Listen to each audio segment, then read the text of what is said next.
leading the operation, whose goal, according to Russian operatives, was to sow discord in the U.S. political system. Funded by the wealthy Russian oligarch Yevgeny Prigozhin, an ally of Vladimir Putin, the target was next month's midterm elections, with early voting in many states already underway. The former head of the Justice Department's National Security Division, John Carlin, said Russia is spending millions to undermine American democracy. We're under attack now, and that our elections are at risk. There's no way this is taking place without the knowledge of Putin himself. Through the use of fake American online personas, they focused on divisive topics like immigration, gun control, race relations, and the NFL national anthem debate. One pro-Trump Facebook account under the fake persona of Bertha Malone posted this image of President Obama, saying he created $3 billion worth of new regulations, while President Trump wiped away $22 billion worth of regulations. That same account posted this anti-illegal immigration message, arguing that deporting illegal immigrants saves Americans money. Deport them all, it said. This operation was very similar to the Russians' interference in the 2016 presidential election, something that President Trump has been reluctant to acknowledge. His national security advisor, John Bolton, will travel to Moscow tomorrow, and Russian interference in the midterm elections is likely to come up. Jeff Begay, CBS News, Washington. And for more on this, former Assistant United States Attorney in New York's Eastern District, Keir Dougal, joins me now. Keir, great to see you. Thank you for being with us. Hi, Tanya. So how significant is this? Can you break down exactly what it was Kusianova was trying to do? Yeah, this is very significant. And it is, she's charged in a conspiracy that is self-described as an information war against the United States. So it's a real threat to our democracy. And what's new about this, as mentioned in the opening, is that it's an attempt to interfere with our upcoming midterm elections, which is different from what we've seen previously. And how significant is it that one individual is being charged rather than a whole troll factory? Right. So the procedure that we see here looks very much like this was a specific effort to take an opportunity to arrest this particular individual. So the charges themselves and the prior Internet Research Agency indictment suggests a much broader group of people than this one individual. But this particular procedure that we see here looks very much like it was designed to take an opportunity to arrest this one person while she was in a place where she could be arrested. And presumably she had some sort of leadership role. She is named as the chief accountant of this group, of this conspiracy, with responsibility for all aspects of the financing. So this is somebody who is going to have very, very detailed knowledge of how this conspiracy worked and information about its methods and what it actually did. And so how likely is it that she will be arrested and stand trial in the United States? So that's a great question, and ordinarily indictments like this or charges like this, sometimes they're criticized for being kind of paper exercises. Right. You know, the criticism is the defendants will never see a courtroom. This procedure looks different. This was a complaint. It was filed at the end of September, and it was unsealed just now, very close to our midterm election. My educated guess is because she was in a position where she could be arrested. Now, Keir, does this indictment mean anything for the Mueller investigation? Well, indirectly. Another important factor here is that these charges were brought by the National Security Division of the Department of Justice, not by the Special Counsel's Office. But they dovetail very closely with the Internet Research Agency indictment, which the Special Counsel returned at the beginning of the year. In fact, they overlap very, very closely.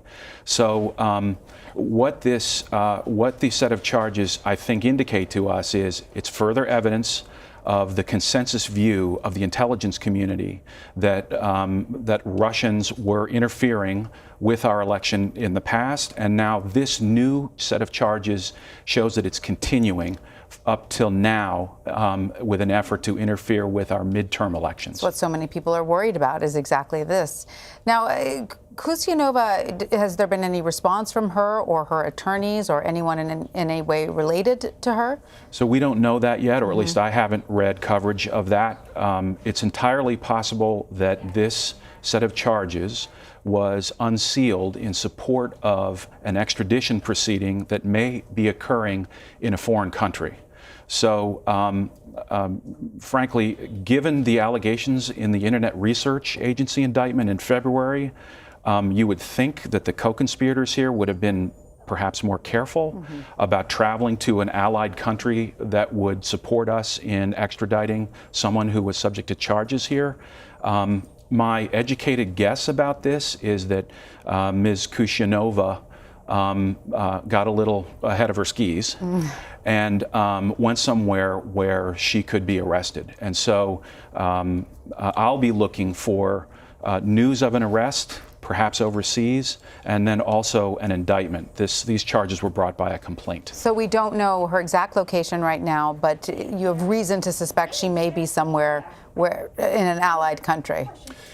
This procedure, the way they brought these charges, is the way that you would, if you knew you were going to have an opportunity to arrest somebody, this is how you would play your cards, if you're a prosecutor, as close to your chest as possible, with the utmost of secrecy.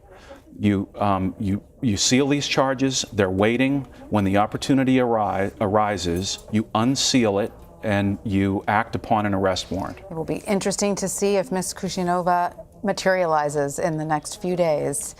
Kyr, thank you so much for coming to see us today. Thank you, Tanya. A federal judge in Alexandria, Virginia, has set February 8th as the sentencing date for former Trump campaign chairman Paul Manafort. Manafort was convicted of 8 counts of financial fraud in August relating to his work advising Ukrainian politicians. Last month, he struck a deal with special counsel Robert Mueller to cooperate in his Russia investigation. A mistrial was declared on 10 other charges brought by the special counsel. As part of his plea agreement, he will not be retried on those charges. Manafort, who will be 70 years old next spring, could serve up to 10 years in prison for the financial fraud charges. A man was charged in New York Friday for allegedly threatening to kill 2 U.S. senators. Ronald DeRisi of Smithtown, New York, is accused of leaving the senators more than 10 threatening voice messages. According to the criminal complaint, DeRisi suggested he was retaliating against those senators for supporting Judge Brett Kavanaugh's confirmation. The senators targeted have not yet been named. And coming up after the break, Afghans prepare to go to the polls after an insider attack kills 2 top officials. Hurricane Michael may be over, but the cleanup is just beginning. We talk with some of the forgotten victims next. This is CBSN, CBS News, always on.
Afghans will begin voting in their country's parliamentary elections on Saturday. Voting was delayed in Kandahar province because of an attack that killed 2 Afghan officials Thursday. CBS News foreign correspondent Charlie D'Agata has the story of a U.S. general who escaped the attack. General Scott Miller made a surprise appearance today on the streets of Kabul after an insider attack that could have cost him his life. The Taliban said they intended to kill the general, but he's not convinced. My assessment is that I was not the target. It was a very close, confined space, but I don't assess that I was the target. A space so confined that General Miller drew his sidearm when the gunman opened fire. A U.S. military spokesman we contacted here in Kabul confirmed those details tonight, saying when there is a threat, we draw our weapons. It's what we do. General Miller is no exception. He's also no stranger to close combat, a career warrior who was among the first U.S. troops into Afghanistan after 9/11 and a commander of America's elite special forces. Today's public appearance, surrounded by armed Afghan soldiers, was aimed at reassuring a nervous Afghan public after yesterday's audacious attack. We'll continue our support. My message to the people of Afghanistan has been very consistent. You have every right to be proud of your security forces and the preparations they've made for this election. Being proud of their security forces is one thing, but trusting those forces to protect them is another, as voters by the millions go to the polls in defiance of Taliban death threats. Charlie D'Agata, CBS News, Kabul. The death toll from Hurricane Michael climbed to at least 34 Friday. Communities throughout the Florida Panhandle were hit hardest by the hurricane, and many of those residents are still struggling to recover. David Begnaud spoke with one family. This is the first hurricane I've ever been a part of, me or my family. He was crying so hard. I didn't think it was going to be this bad at all. There's 6 kids in my mom's apartment right now, and we can't keep letting them sleep on the floor because there's no way. We cramming up in this one apartment. It's just sad. Hurricane Michael caused major damage to the Foxwood Apartments. It's in the heart of Panama City. We have no water, no power, but we all have life. The residents of this 100-unit apartment complex had been told it was too dangerous to stay here. But a lot of them, like Portia Snerling, more than a week after the storm, were still wondering where to go next. Portia lives here with her mother, Rachel, and 10 family members. 6 of them are children. Nights are spent in the dark. Most days, the toilet doesn't even work. This place smells like total sewage. It's the sewer water. The complex management gave Portia and her family and the other people who are still here an ultimatum. They had to be out by today. Where can you go? Well, we called FEMA. FEMA's going to put us up in the hotel, so now we got to figure out how we're going to get there. Which one's your car? That one right there, destroyed. Well, why not leave 2 days ago? No money, no gas. Many of us. You look tired. A big issue is it's hard to find a FEMA shelter for 12 people. On this trip, Portia went to 3 hotels she heard were FEMA approved, but none of them had rooms. They weren't taking any more check-ins. I don't know. Quite lost at this point. In Bay County, which includes Panama City, more than 36,000 families have called FEMA for help. More than 1,300 people are currently living in FEMA's temporary housing. Back at the apartment complex, Rachel spends a lot of time at the car. It's the only place she can charge her cell phone, and she's been desperately looking to find an available U-Haul truck. And she finally found one. I feel good about it. I have some positive vibes that my family is coming out of here. We moving on. In the last few hours, we got word that they found hotel rooms in Panama City Beach for tonight. I definitely want to come back here. I do. They will sleep a lot better tonight, drier and safer too. David Begnaud, CBS News, Panama City. After days of heavy rain and severe flooding throughout central Texas, authorities opened additional floodgates Friday. They were opened to keep water levels under control in Lake Travis. A bridge collapsed and homes were flooded when rivers and lakes exceeded flood levels earlier in the week. We're back after a break. This is CBSN Always On.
It's called Mega Millions, but tonight the lottery jackpot is hitting $1 billion.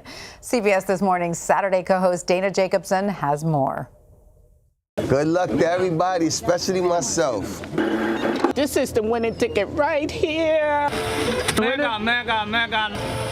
This is the ticket. Hope is in the air.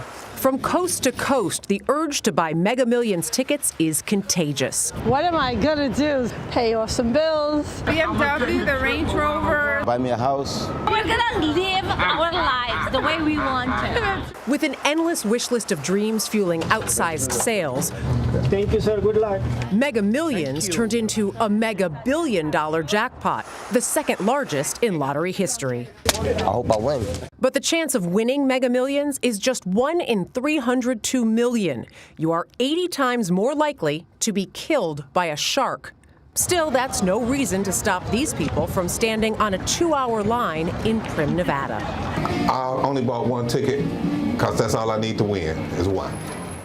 If players strike out in tonight's Mega Millions drawing, never fear, there is still hope. The Powerball drawing for Saturday, right now, at $470 million.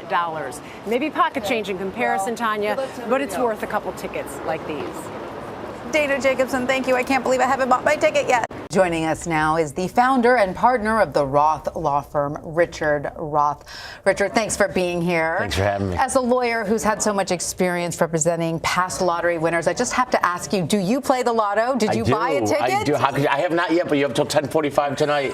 It's $1 billion. So you're going to play. I'm going to definitely play. So what are the biggest mistakes that you've seen past lottery winners make, and what would your advice be to tonight's winner? So they get inundated, as you can imagine, by financial planners, trust in the states, lawyers, all kinds of people. And the mistakes they make is they have to first they have to ignore 99% of the people, and they have to go with their trusted advisor who they know and rely on and respect, and just to, it's a life change. What if obviously. it's someone who doesn't have a network of financial advisors and they're actually shopping for somebody new? Then what do? Then they have to talk to friends, talk to people they can trust, parents, children, grandparents, somebody who they can essentially guide them. Not that long lost nephew who's coming out of the woodwork. Not the long lost nephew. There's gonna be a lot of long lost people that come out of the woodwork. Many of whom are never nephews. Yeah. It's really, it's unfortunate, but it's the nature of the game that people sort of prey on these somebody who boom gets money. Now, what would you advise in terms of the lump sum payment versus the yearly payout? So the first thing they have to do is make sure that ticket is held in a box. Get it locked up. That ticket's a very valuable commodity. Remember, if you lose the ticket, you lose your prize. It depends. It depends on their financial situation as far as a lump sum or over time.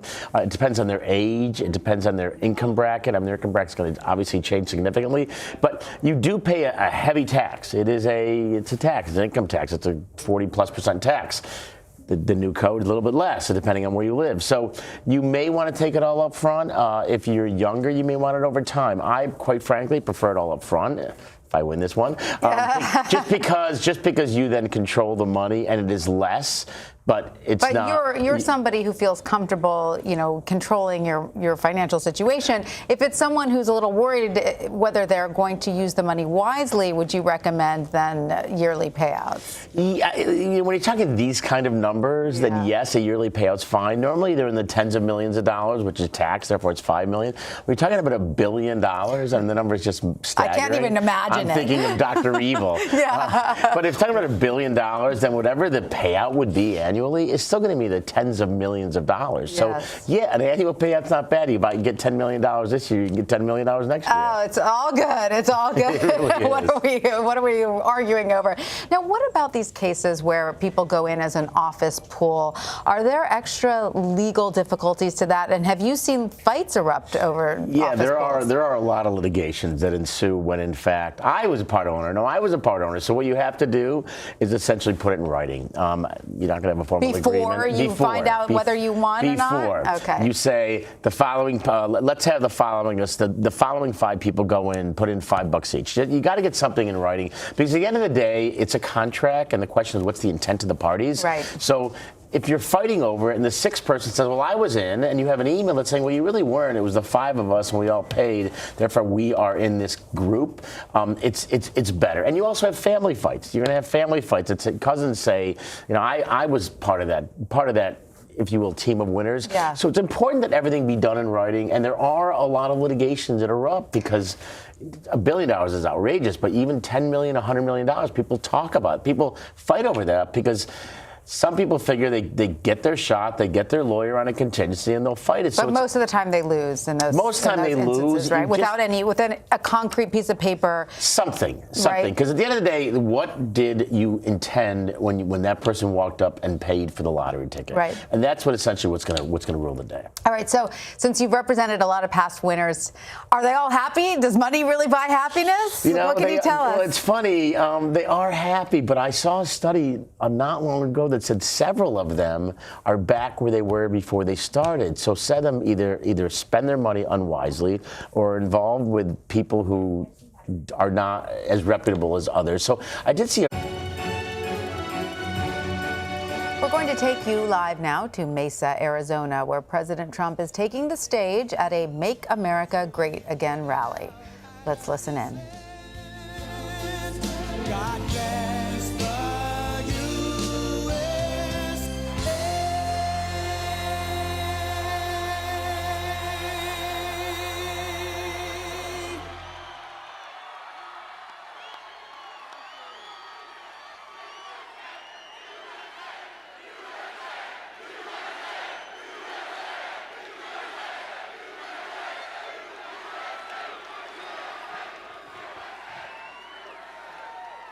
Hello, Arizona. We love being in Arizona. We've been here all day and all night.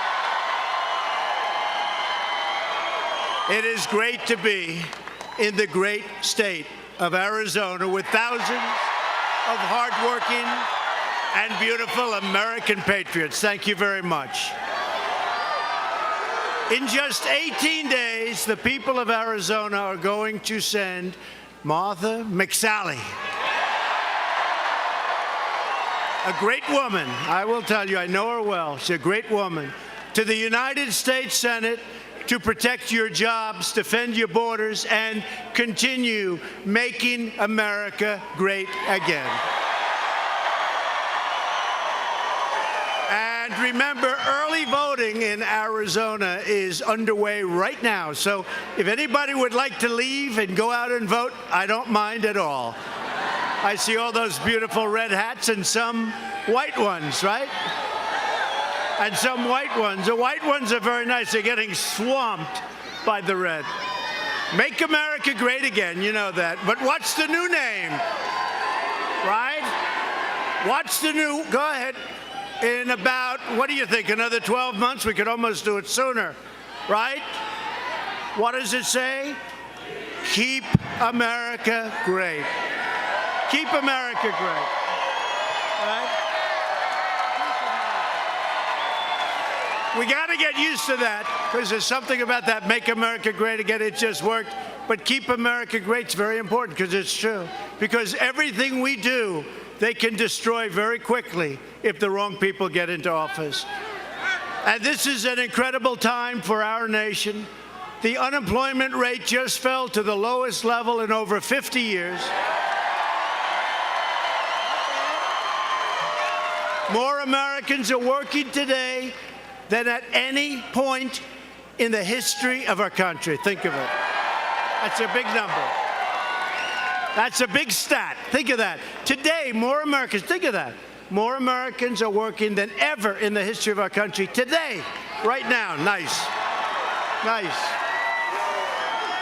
And here in Arizona, manufacturing jobs are surging at the fastest rate in more than 2 decades. Remember, you weren't going to have any manufacturing jobs anymore, right? I said, you mean we're not going to make things anymore? 600,000 new manufacturing jobs. We're taking care of our veterans, and our military will soon be more powerful than it has ever been before. Under Republican leadership, America is booming, America is thriving, and America is winning because we are finally putting America first.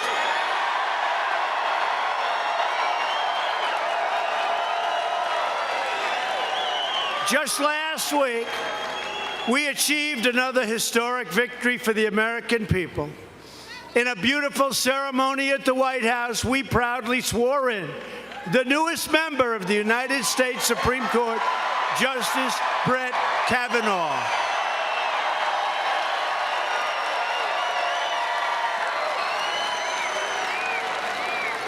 They treated him badly. They treated him badly. What the radical Democrats did to Justice Kavanaugh and his wonderful family is a national disgrace. And don't forget it on November 6th. Don't forget it. Don't forget it. The Democrats have become an angry, unhinged mob determined to get power by any means necessary. Your vote in this election will decide which party controls Congress. And I will tell you, they're all talking about Arizona, and they're talking about Martha McSally. They're all talking about Arizona.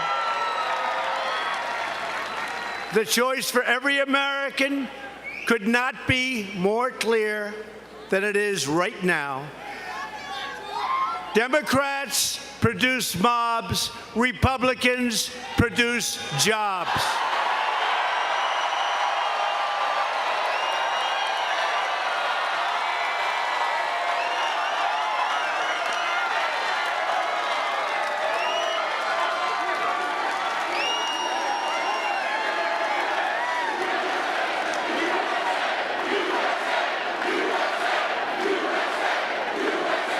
So this November, when you're voting, vote for the jobs, not for the mobs. Just do it.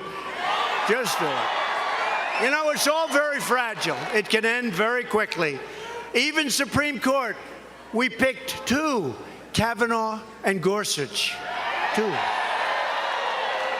Many presidents never pick any. They never get that great opportunity. They say it's the most important decision you can make. I would say war and peace is the most, but I would say it's second. But it's a great honor to have picked two great people. And you know what?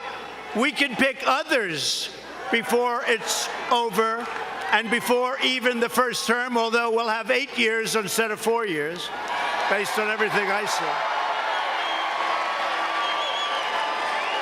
Based on the competition that we see, you know, we can no longer say Pocahontas because she has no Indian blood. We can no longer call her Pocahontas. I don't know what I'm going to do. We'll have to come up with another name for her. Elizabeth Warren, a very boring name. We're going to have to come up with another name. I can't use the word Pocahontas anymore. There's no Indian blood. I always said, I have more Indian blood than she has, and I have none. I have none. But it's more than she has. I don't know. We'll have to come up with another name. If Nancy Pelosi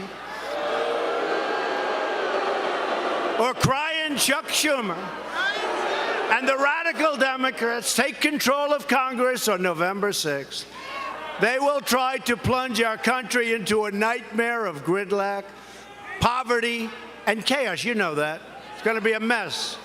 Democrats want to raise your taxes, impose socialism on our country, turn us into a Venezuela, turn us into another Venezuela, take away your health care, destroy your Second Amendment, and Democrats want to throw your borders wide open to deadly drugs and ruthless gangs.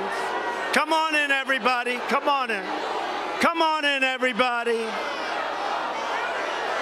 We are.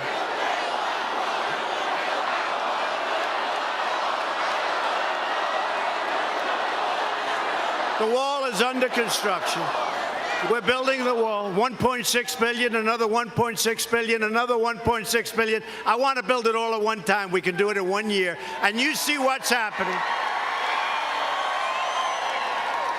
Right now, as you know, Mexico is on their southern border, and they're fighting And they're fighting some bad people in that group. You know, you see the people come up and you listen to the fake news back there and you think they're all wonderful people, right? No, you think, I'm serious. You think they're all wonderful people. You got some bad people in those groups. You got some tough people in those groups. And I'll tell you what, this country doesn't want them, okay? We don't want them. Democrats have become the party of crime. It will be the election of Kavanaugh, the caravan, law and order, tax cuts. We forget about tax cuts all the time. And common sense. But we forget about tax cuts. We gave you the biggest tax cut in the history of our country.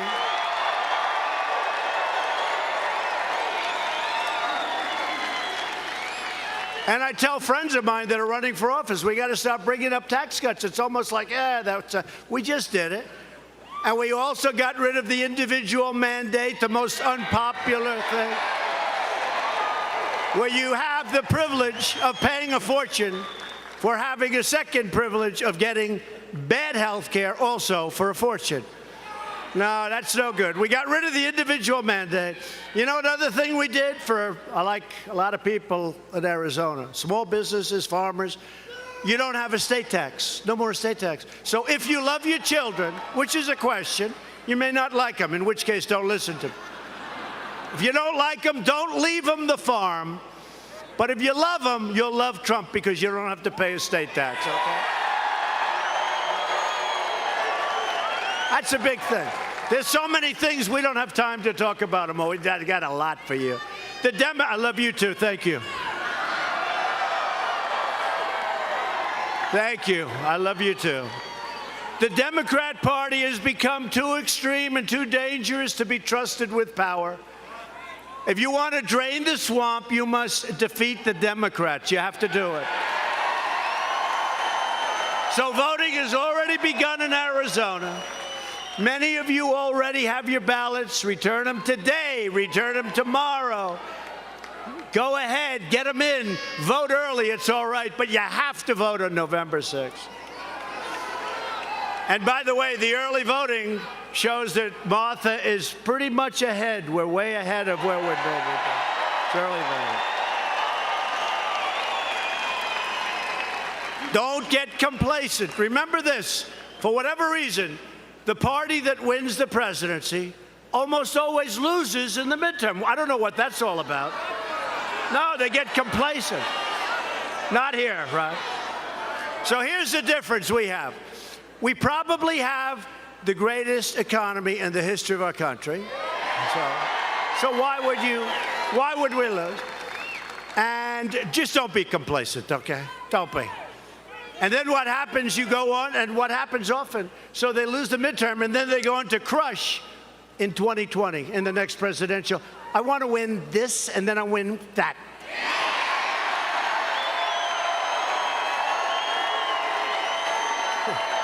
Tonight, we're thrilled to be joined by several really terrific Arizona Republicans, including Representatives Debbie Lesko. Debbie, where is Debbie? Where is she? Good, Debbie. Did a good job. Debbie was very tough. She did a good job. Thank you, Debbie. Great job, Debbie. A man who has been in there and he has been fighting for me day in and day out. He's a winner. He loves his state. He loves his country. I watched him this morning. I heard he was on. So I wanted to turn on and I wanted to watch Congressman Andy Biggs, and he did a great job.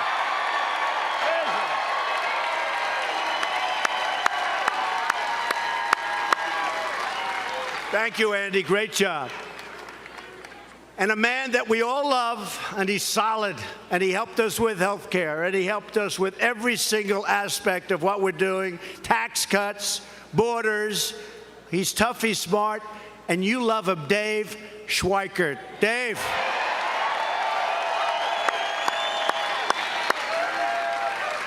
Thank you, Dave. Great job. We're also honored to be joined by your fantastic governor and friend of mine, Doug Ducey.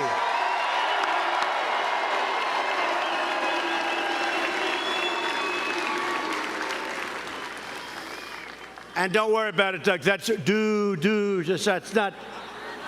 It is, too. That's pretty impressive when you get. Doug is fantastic.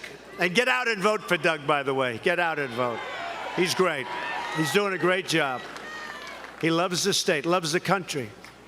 Finally, it is my great honor to introduce a true American patriot, a person I've gotten to know very well over the last 2 years.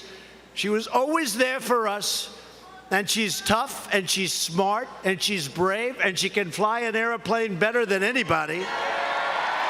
Your next United States Senator from Arizona, Martha McSally. Come up, Martha.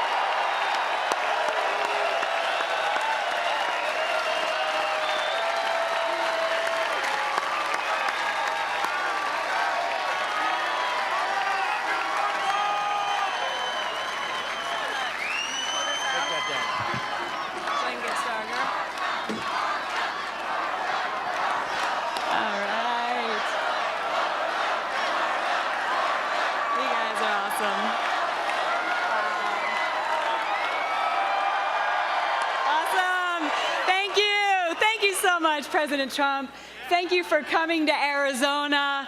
And I just wanted to let you know, we are not crazy here. And unlike what my opponent says, we are not a meth lab of democracy. Is that ridiculous? Arizona is an amazing state, and I'm really, really glad you're here. I'm so grateful for your support.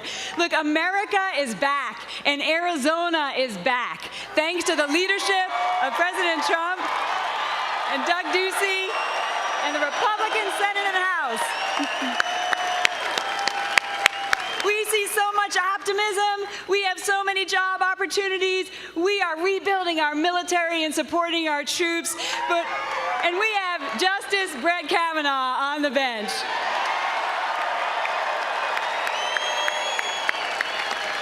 But there is so much more to do, and there are so high stakes in this election, and we are down to the wire to make sure that we keep and grow the Senate majority. Think about it, the contrast could not be more clear. I said I would vote for Kavanaugh. Sinema said she would vote no. Right? On national security, I advocated and we fought and kept the A-10 Warthog.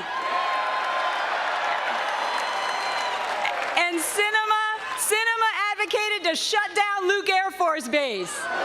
Boo! We just were visiting at Luke Air Force Base so you could see what a treasure that is. I was shooting at the Taliban, and Sinema says it's okay for an American to join the Taliban. What the hell? Right? And I was wearing a flight suit, and she was wearing a pink tutu. And on economic security, you know, I voted for your tax cuts, and Sinema voted no. And most importantly for us, on border security, President Trump, it has been an honor to be leading in the House to make sure we build the wall.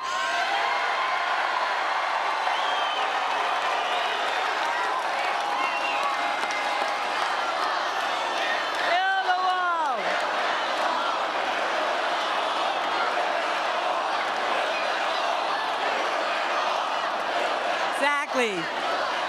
We have to do it. We got to close these crazy loopholes, and my legislation, working with you, closes these loopholes. We have so much more to do. My opponent and her allies, Chuck Schumer, they are so dangerous on these issues. Sinema voted to protect sanctuary cities. Yeah. And look, this is personal. In the audience tonight is Mary Ann Mendoza, and her son Brian, a Mesa sergeant in the Mesa Police Department, was killed by a man who didn't belong being here and should have been gone. And this is personal for Marianne. This is personal for us in Arizona. We have to crack down on sanctuary cities, MS-13 gangs, build the wall, and secure the border. So there's so much at stake. There's so much at stake. And so I'm grateful for your support. I'm grateful for your vote. God bless you all. God bless Arizona. God bless America. Thank you.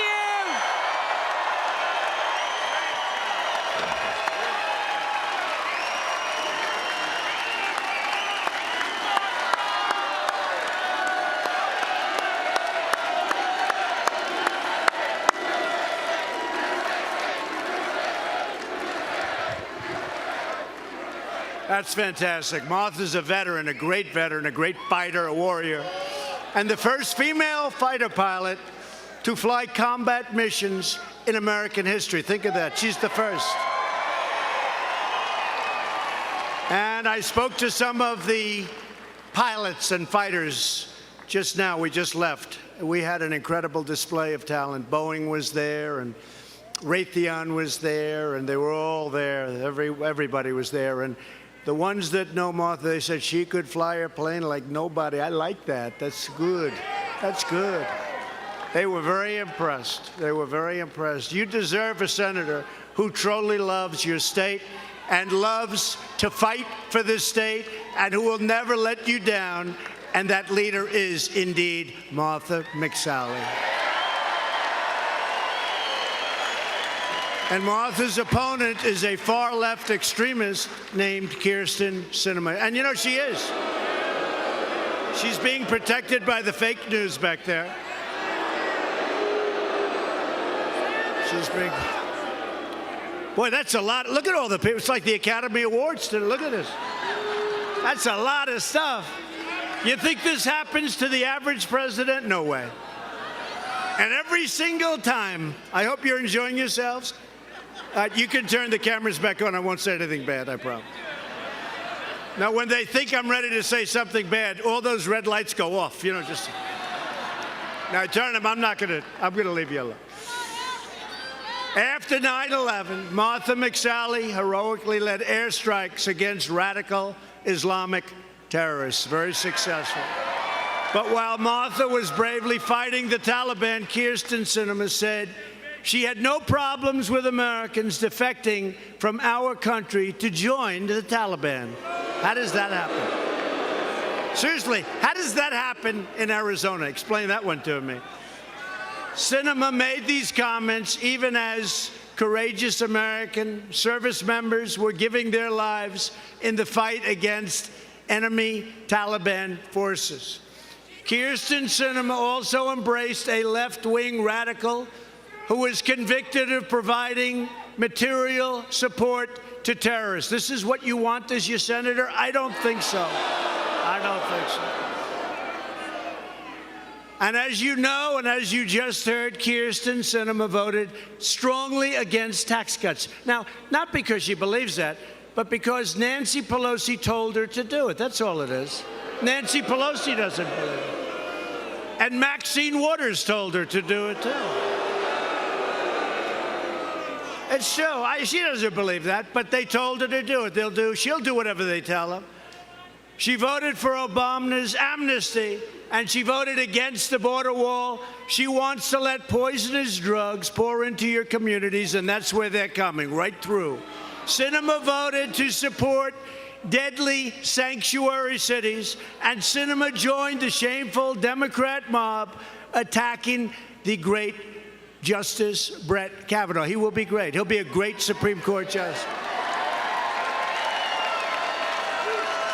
And a vote for Kyrsten Sinema is a wasted vote, but more importantly, it's a dangerous vote because it's for Schumer, Brian Chuck, for Pelosi, and for Maxine Waters.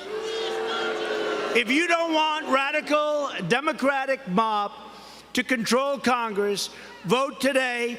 Get out and vote before the... You don't have to wait. Vote for Martha McSally. It'll be one of the best votes you've ever cast. It will be the second greatest vote you ever cast. The first greatest vote was for me. Me. No, when you cast the vote for me, you cast the vote for you, too. It's us. Because we have, and they never question me on this, I say it all the time, we have the greatest movement in the history of our country. Never happened. It's never happened before. And we're doing great. The greatest president, thank you. I like him. But look, who said that? Thank you, man. Thank you. We're working hard. We're working hard.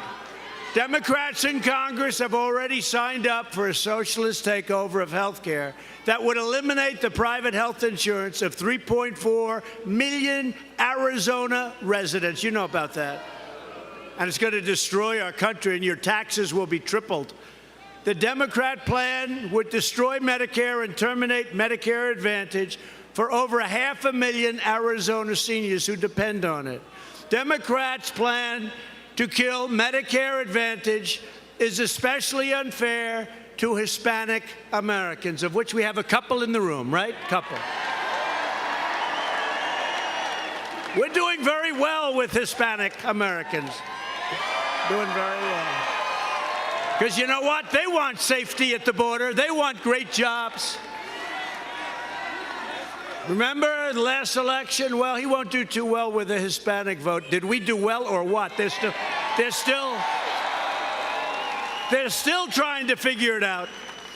And remember they said, oh, but he won't do well with women. Did we do well with women? We did well with women. They haven't figured it out yet, but they're trying. Are you trying? Do you continue, or do you just want to play this game? Do you want to keep playing this game?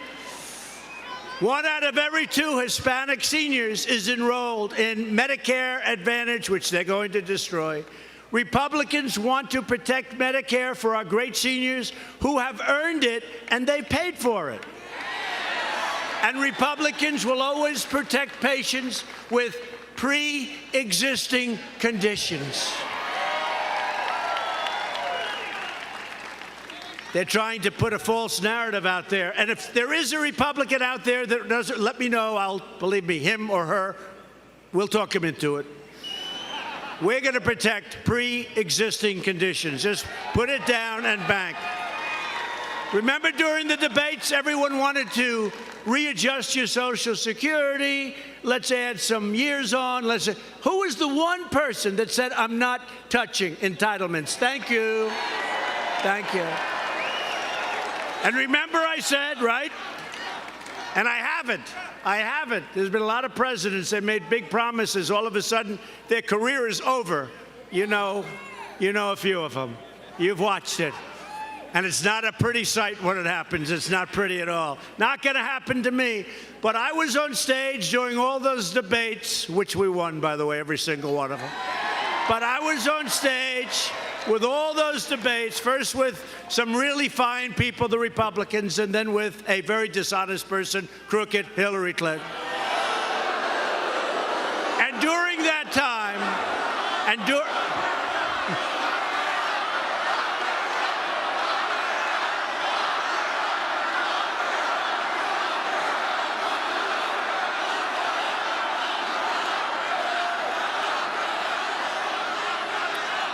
it is amazing how you can delete 33,000 emails after getting a subpoena from the United States Congress, and our Justice Department doesn't do anything about it. It is pretty amazing. Our Justice Department, headed by many people from the Obama administration. Can't win them all, but it'll all work out, folks. It'll all work out. Just like you look at what we've done, you look at every department, you look at what's going on, Secretary of State, you look at EPA, you look at everyone, we are doing so well, we are really hitting. The new platform of the Democrat Party is radical socialism and open borders.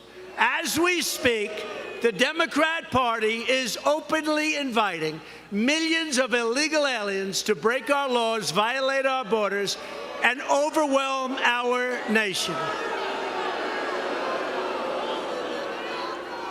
Other than that, the Democrats are doing a great job, right? Not too good. You know what? They're lousy politicians. They have horrible policy. They do one thing well. They stick together. They really do. They stick together better than the Republicans.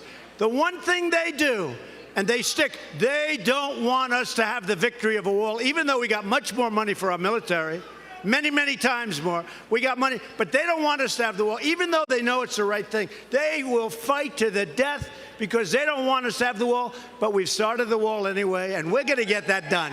We're going to get it done. And now it's as a point, when you look, it's really at a point, when you look at what's pouring over in these caravans, when they start saying we don't want to change those immigration laws that are so bad, catch and release, we don't want to change visa lottery. Think of visa lottery. They pick names out of a hat. Visa lottery. Think about it. Do you think that this country, or whichever country it is, are they going to put you, are they going to put their finest in there? I don't think so. I don't think so. Chain migration. You come over and then they have, we had a guy on the West Side Highway. He goes down the highway. He's going 60, 70 miles an hour. Radical Islam. Terrible. Makes a right turn into a park. Kills 9 people, badly injures that nobody ever talks about. People that are running along the beautiful Hudson River because they want to stay in shape, they end up going home 6 months later with no legs, with no arms, because of people like this, sick people. These are sick people. And they's allowed, this guy had 22 people. He brought in his mother, his father, his brother, his sisters, his aunts, his uncles, because of Democrats' policy. That's called chain migration. It's a chain. Sounds so good, like right out of school. Sounds so beautiful. The chain. Everyone comes together. Nope. We're ending it, folks. And the Democrats don't want to do it, but we're ending it, folks. And catch and release. How about that? That's my favorite. Catch. You catch a damn killer. You catch a bad hombre. You catch a bad one. You take the name, and we're supposed to bring them to court. But we have hundreds of thousands of people, and it's all my fault.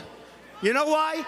Because we, you, all together, we've made this country so strong economically, so good, jobs, everything, that everybody wants to come in. So it's my fault. But you know what? We're not letting them in. We only are going to let people in based on merit. We need people to come in based on merit.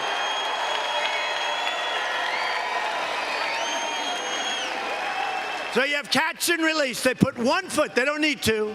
1 foot. We have the greatest people. ICE, Border Patrol, law enforcement.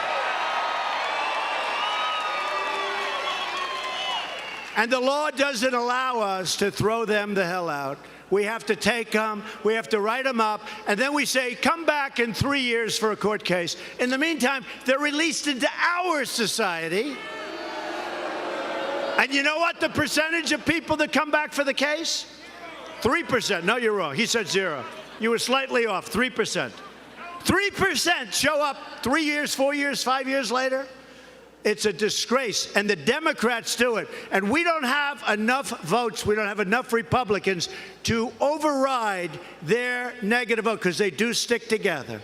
And remember this, they're only sticking together because they want to make sure that I and we don't get what they know our country needs. But I think they may be forced politically to do it, because I got to tell you, anybody that votes for a Democrat now is crazy. When you look at what's coming up, crazy. Got to be crazy. The Democrats don't care about what their extremist immigration agenda will do to your communities, your hospitals. How about your hospitals? They're being overrun. Your schools. California, they want to give you free education, free health care, open borders. I mean, we're going to have 10 million people move to California. This is the craziest thing. So here's what we do. Let's get these people out of there. There's something wrong. They're cuckoo.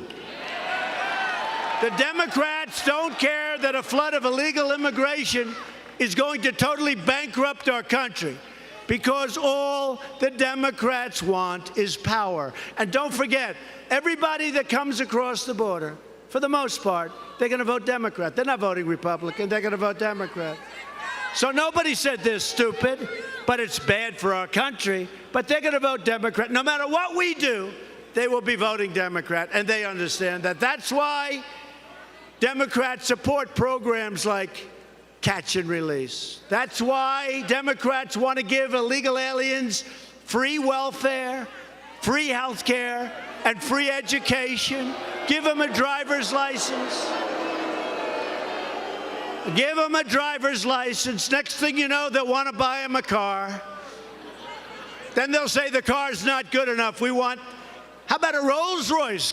We want a Rolls Royce. Made not in America, so therefore I hope that's not what we do. That's why Democrats want to give illegal immigrants the right to vote.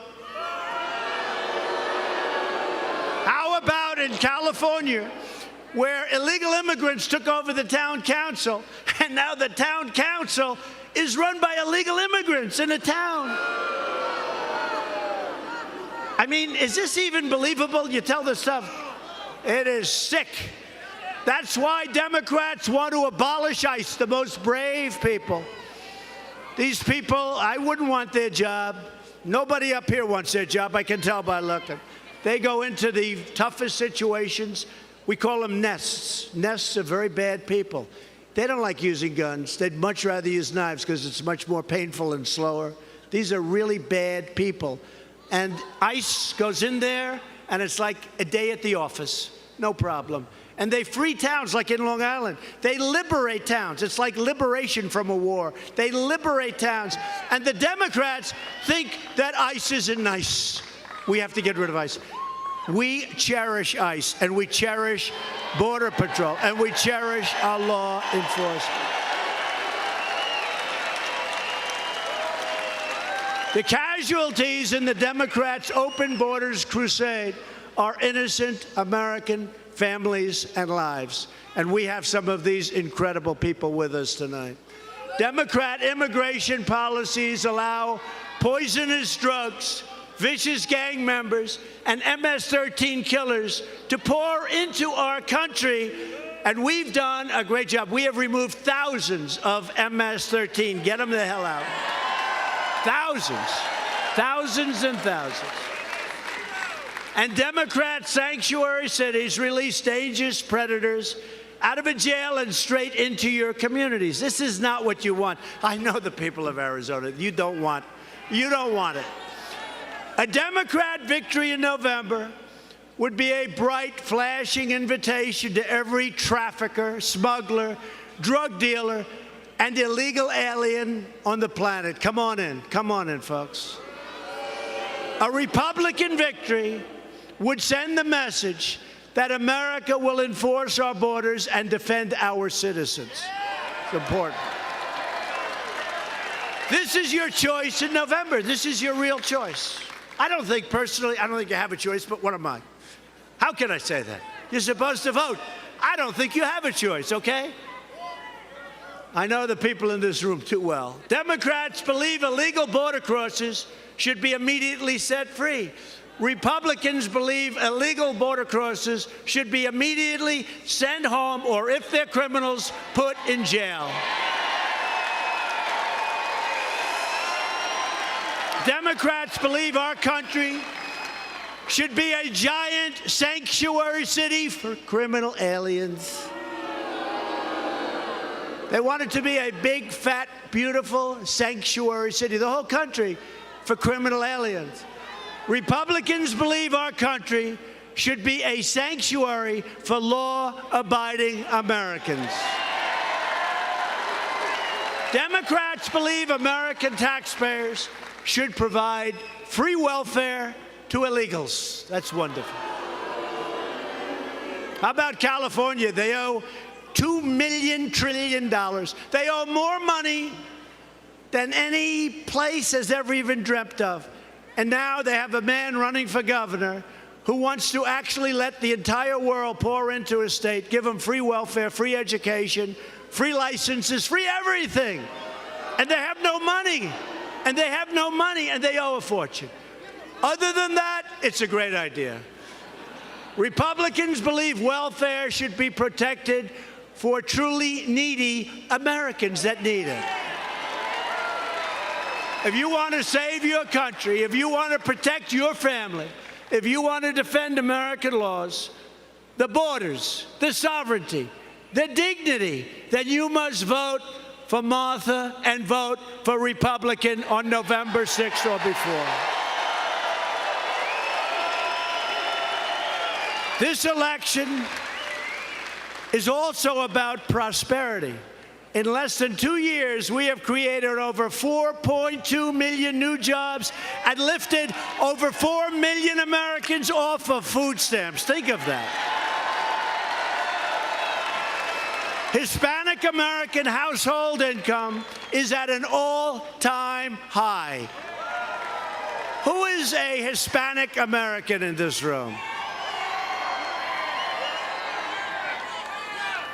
10%. It's all right. Do you like Trump? It's always dangerous. Always dangerous. Thank you. Thank you.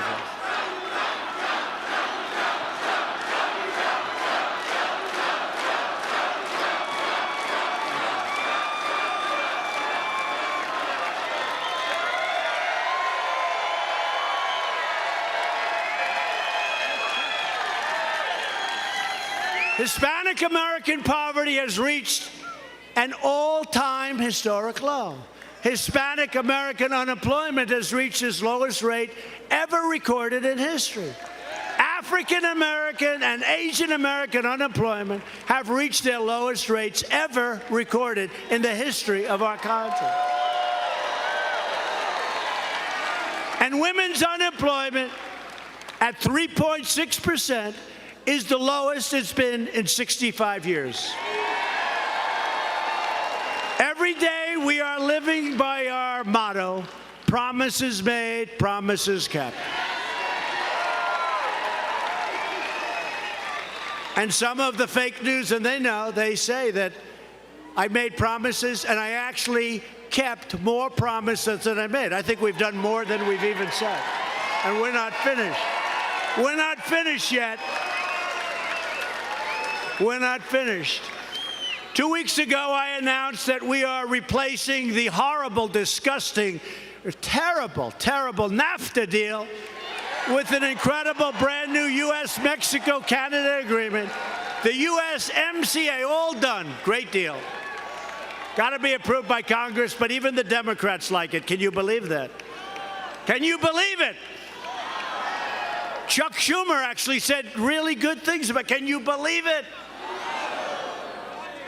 It'll be approved pretty quickly, and that it opens up Canada and Mexico to the farmers and to manufacturers. It's a great thing for hopefully all three countries, but this is going to be a great deal. NAFTA was a disaster. We've taken the toughest ever action to crack down on China's highly abusive trade practices. And we're winning. We're winning.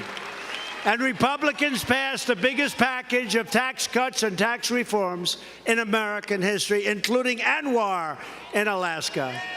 They couldn't get it past the biggest site drilling, biggest site just about in the world, just about in the world.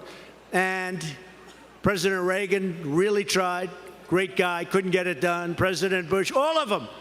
And I got it done. I got it done. Alaska. The people in Alaska like me. Well, my grandfather spent a lot of time in Alaska. He was looking for gold. Wasn't so easy to find, but he was looking. We also passed Veterans' Choice for our great, great, great people, giving our veterans the right to see a private doctor, and the landmark VA accountability law to ensure anyone who mistreats or hurts our veterans in any way is accountable. We look at them and we say, Jim, sorry to do this, you're fired. Get your ass out of here. Couldn't fire him. You couldn't fire him. We were stuck. We secured $700 billion, and then next year, $716 billion to fully rebuild our great American military. And our military will very shortly be far stronger, far more powerful, modern, the best in the world, and also its jobs. Now, when it comes to the military, I don't care about the job so much. I want the strong military. But as a secondary benefit, every ounce of it is built in the United States. And we make the best planes and the best ships and the best rockets and missiles. We make the best stuff. So it's a lot of jobs. And we will soon have far and away the strongest military that we've ever had. And hopefully, you know what? It'll be so strong and so powerful that we won't have to use it, okay?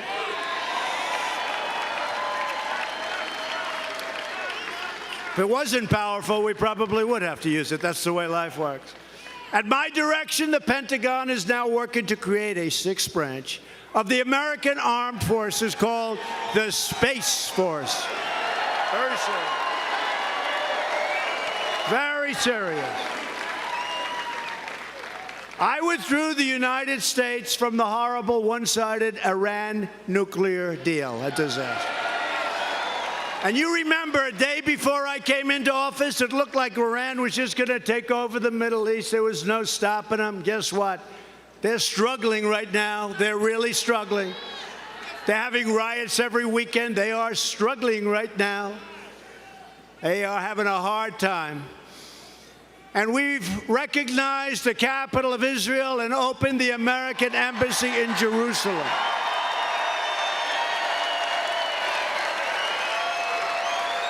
Together, we have made extraordinary progress. The progress that we've made is, I think, unparalleled, certainly for the first 2 years. And, you know, we're still quite a bit short. We have a ways to go. January 20th. We have a ways to go. But nobody has done more than we've done in the first 2 years, and not even close. And we're just getting started. If you vote to elect a Republican House and a Republican Senate, we will continue to cut your taxes, cut your regulations, and raise your incomes. We will protect Medicare and Social Security. And Democrats will destroy them both, and you know it. We will continue to confirm judges who interpret our Constitution as written. We will secure the border. We will pass Kate's Law. We will end sanctuary cities. Stop catch and release, visa lottery, chain migration out. And we will keep the criminals, drug dealers, and terrorists the hell out of our country. We will lift millions of our citizens from welfare to work, dependence to independence, and poverty to prosperity. For years you watched as your leaders apologized for America, right? Remember? Remember the bowing? All the bowing. People forget about the bowing. I remember. I didn't like it.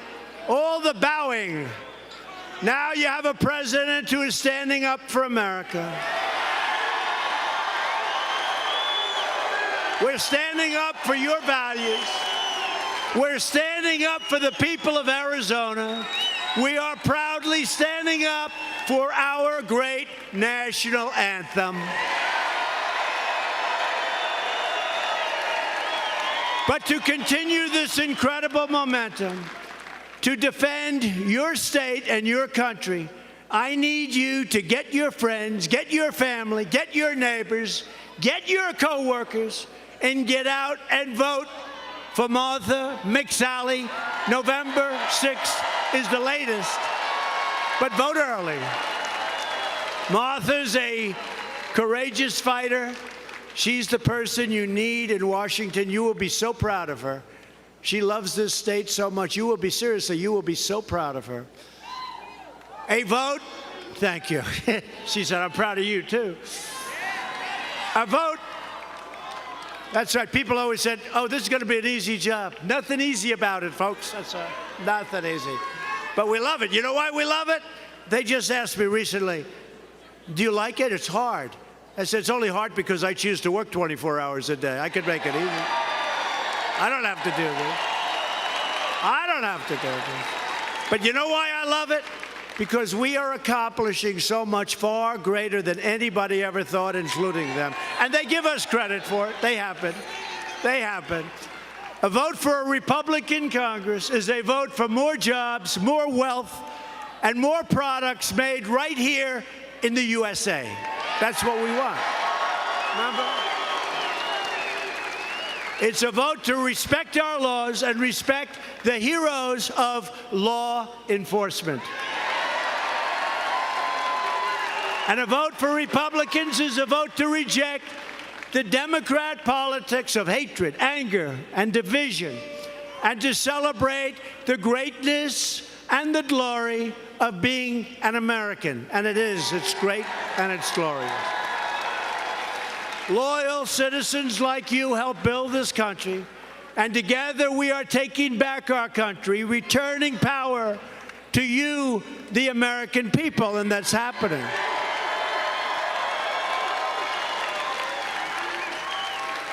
From Phoenix to Flagstaff, from Mesa to Yuma, to the Red Rocks of Sedona, this great state was settled by some of the toughest men and toughest and most beautiful women ever to walk the face of the earth.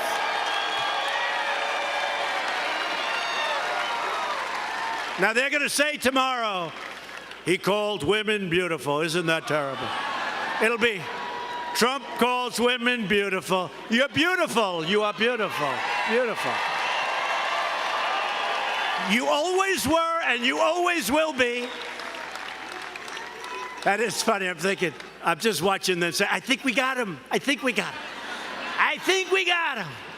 You're beautiful. Arizona is where Wyatt Earp became a legend, where the American West became the American dream, and where generations of farmers, ranchers, pioneers, and soldiers used their own two hands to build a life and to build a home. They didn't have a lot of money. They didn't have a lot of luxury. But they all had one thing in common. They loved their families, they loved their country, and they loved their God.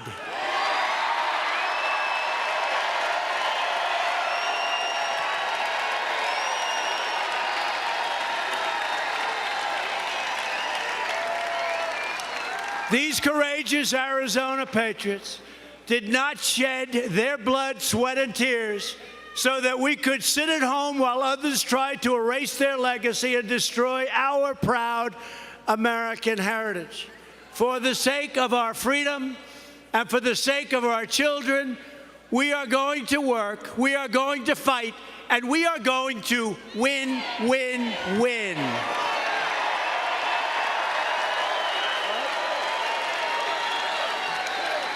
We will not bend. We will not break. We will never give in. We will never give up. We will never, ever, ever back down. We will never surrender. And we will always fight on to victory. Always.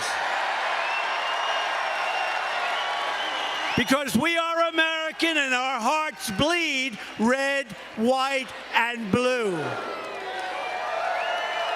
We are one people, one family, and one glorious nation under God. And together with the proud people of Arizona, we will make America wealthy again. We will make America strong again. We will make America safe again. And we will make America great again. Thank you, Arizona. Thank you. Thank you.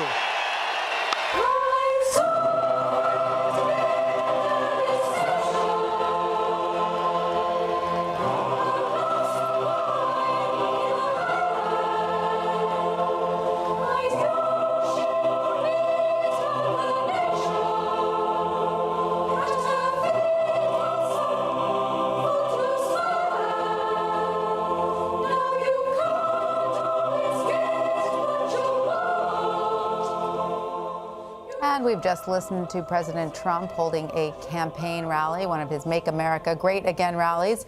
There in Mesa, Arizona. He was stumping for Senate candidate Martha McSally and other Republican candidates there. CBS News national correspondent Chip Reed has been traveling with the president and joins me now. Chip, what was the atmosphere like on the ground there? Give us some color, if you will. Well, it was like it always is. These people just love him. The people who come to the Donald Trump MAGA, Make America Great Again rallies absolutely love him. I will say they do start to filter out about halfway through as he starts to get a bit redundant and starts to vamp. But the ones who stay, and I would say the vast majority do stay, really enjoy it, and they just love him. And it was very interesting to see how he started this.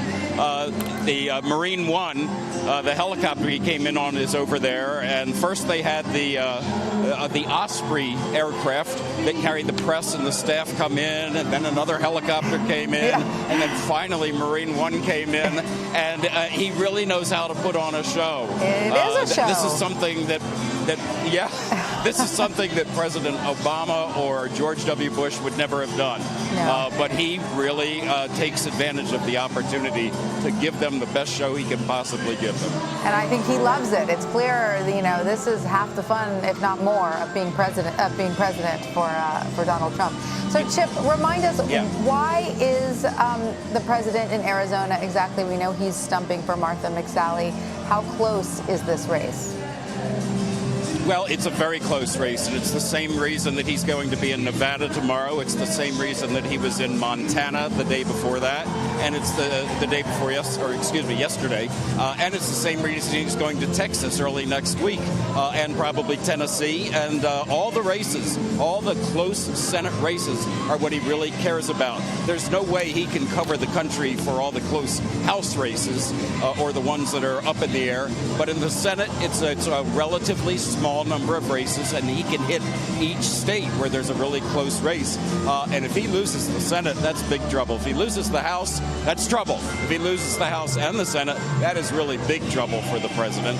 So he is doing everything he can to hold on to the Senate. And the race here in Arizona is very close, and it's going to be all about turnout. It's going to be who can get their base to get out to the polls, and if anybody can get the Republican base out there, it is Donald Trump. Chip, I noticed he did something a little different in this rally from some of the others. He sort of danced around the Hispanic vote a bit. I mean, obviously, Arizona is a state with a solid Hispanic bloc. So at the same time, he was rallying against illegal immigration and catch and release and all of these things. He still wanted to see a show of hands of people in the crowd who are Hispanic. He by his estimate, he said, about 10%. That's not bad. So it was a delicate balancing act there. Do we know how popular the president is among Hispanics in Arizona? It's really hard to tell because the vote in 2016 of Hispanics here and in other places was different than people expected. So it's hard to tell.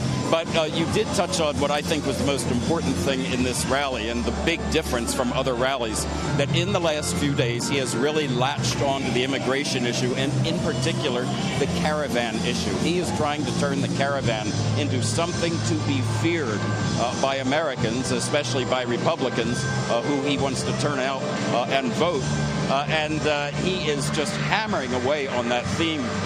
And he's characterizing the Democrats' position on immigration in an even more exaggerated way than he has in the past, saying that Democrats actually want criminals and drug dealers to come here because they will vote Democratic. All of the people who will come here illegally will vote Democratic. So he's really going overboard to convince people that the situation on the border is just horrendously dangerous right now.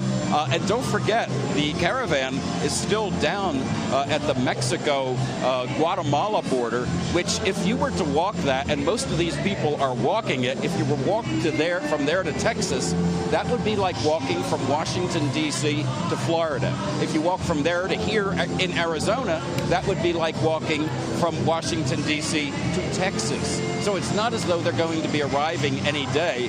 And Mexico is doing a much more serious job than they have in the past to try to keep them from coming here. They have said that they're going to allow people in if they have papers. They're going to consider asylum cases.